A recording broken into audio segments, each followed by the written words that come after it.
দীপ্ত আন্তর্জাতিক সংবাদের সঙ্গে আছি আমি সাদিক হাসান ইমন।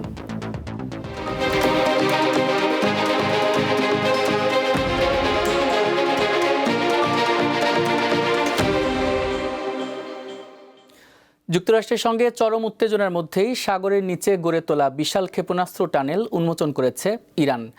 এখানে দীর্ঘ পাল্লার ক্রুজ ক্ষেপণাস্ত্র মোতায়েন রয়েছে বলে দাবি করা হচ্ছে।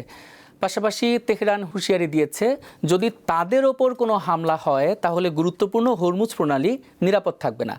সংবাদ মাধ্যম আরব নিউজ বুধবার এক প্রতিবেদনে এ তথ্য জানিয়েছে। এছাড়া ইরানের রাষ্ট্রীয় টেলিভিশনে প্রচারিত এক ভিডিওতে দেখানো হয়, ইসলামিক রেভলিউশনারি গার্ড কর্পসের নৌবাহিনীর প্রধান আলীরেজা তানকসিরি সাগরের নিচে নির্মিত বিশাল ক্ষেপণাস্ত্র ঘাঁটির ভেতরে দাঁড়িয়ে আছেন। সেখানে সারিবদ্ধভাবে ক্ষেপণাস্ত্রের জন্য শত শত মিসাইল প্রস্তুত রয়েছে।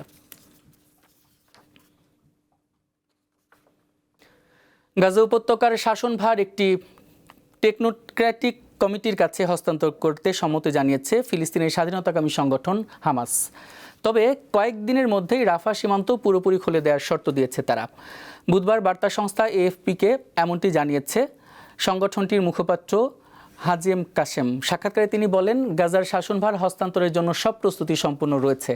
পুরো গাজা জুড়ে সব খাতের দায়িত্ব টেকনোক্র্যাট কমিটির হাতে তুলে দিতে প্রয়োজনীয় কমিটিগুলো প্রস্তুত রয়েছে বলেও জানান তিনি। হামাসের দাবি, যুদ্ধবিরতি চুক্তির প্রথম ধাপের সব শর্ত তারা পূরণ করেছে, এবার দ্বিতীয় ধাপেও অগ্রসর হতে প্রস্তুত হচ্ছে তারা। কলম্বিয়ার একটি যাত্রীবাহী বিমান বিধ্বস্ত হয়ে কমপক্ষে 15 জন নিহত হয়েছেন। দুর্ঘটনার খবর নিশ্চিত করেছে দেশটির রাষ্ট্রীয় বিমান সংস্থা সাতেনা। বিবিসি জানায়, নিহতদের মধ্যে একজন সংসদ সদস্য এবং আসন্ন নির্বাচনের প্রার্থীও রয়েছেন। ভেনেজুয়েলা কলম্বিয়ার সীমান্ত শহর কুকুটা থেকে নিকটবর্তী ওকানার দিকে যাচ্ছিল বিমানটি। এতে চালকসহ মোট 15 জন আরোহী ছিলেন। দুর্ঘটনায় তারা সবাই প্রাণ হারান।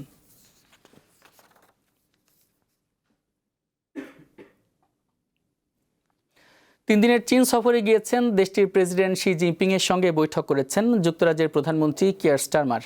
চীনের সঙ্গে যুক্তরাজ্যের সম্পর্ককে নতুন করে চাঙ্গা করাই এর মূল লক্ষ্য বলে জানান ব্রিটিশ প্রধানমন্ত্রী। স্থানীয় সময় বুধবার বেইজিংয়ে চীনা প্রেসিডেন্টের সঙ্গে বৈঠক করেন স্টারমার। 8 বছর পর কোনো ব্রিটিশ প্রধানমন্ত্রীর এটি প্রথম চীন সফর। স্টারমারের প্রত্যাশা, তার এই সফর যুক্তরাজ্যের মানুষের পকেটে আরও টাকা আনবে এবং দেশকে আরও নিরাপদ করবে। বৈঠকে জিনপিং বলেন, সাম্প্রতিক বছরগুলোতে যুক্তরাজ্য চীন সম্পর্কে কিছু মোড় দেখা গেলেও তা চীনের স্বার্থে কাজ করেনি। বিশ্বের বর্তমান অবস্থাকে অস্থির হিসেবে বর্ণনা করে চীনা প্রেসিডেন্ট আরও বলেন, বিশ্ব শান্তি ও স্থিতিশীলতার জন্য দুই দেশের অর্থনীতি এবং জনগণের জন্য যুক্তরাজ্য এবং চীনের সম্পর্ক উন্নয়ন জরুরি। বৈঠকে চীনকে বিশ্বমঞ্চে একটি গুরুত্বপূর্ণ খেলোয়াড় বলে মন্তব্য করেন ব্রিটিশ প্রধানমন্ত্রী। এই ছিল আন্তর্জাতিক সংবাদে। এরপর দুপুর 2টায় দীপ্ত সংবাদ দেখার আমন্ত্রণ জানিয়ে শেষ করছি। এতক্ষণ সাথে থাকার জন্য অসংখ্য ধন্যবাদ।